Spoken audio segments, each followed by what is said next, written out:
মধ্যে আমাদের জনরাবলী পরিণত হয়েছে আজকের এই পুজো মণ্ডপ। প্রচুর প্রচুর দর্শনার্থী আমরা জানি, শুধুমাত্র আমাদের নিকটতর শ্যামনগর রাজপুর নয়, দূর দূরান্ত থেকে আজকে স্বপ্ন ময়ূর দর্শন করতে মানুষ ভিড় করছে একটা কারণেই, স্বপ্ন ময়ূর এই পুজো মণ্ডপ আগে কেউ কখনো দেখেনি। স্বপ্নময়ূর একেবারে একটা নতুন কনসেপ্টে তৈরি করা পুজো মণ্ডপ, সেটায় 13 রকম প্রজাতির মাছ ব্যবহার করা হয়েছে।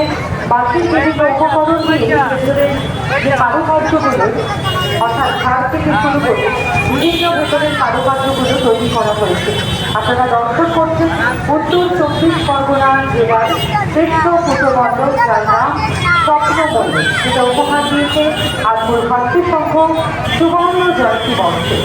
আমরা আন্তরিকভাবে কৃতজ্ঞতা নাগরিকদের কাছে, যার কথা না বললেই নয়। তিনি আমাদের প্রিয় পৌরপিতা মাননীয় বঙ্কিমবন্ধু তিওয়ারি মহাশয় বিগত 3টে বছর আমাদের সেরা পুজো উপহার দিয়েছেন তিনি, যার মধ্যে রয়েছে আদিকবি, ইন্ডিয়াতে এবং স্বপ্নময়ূর।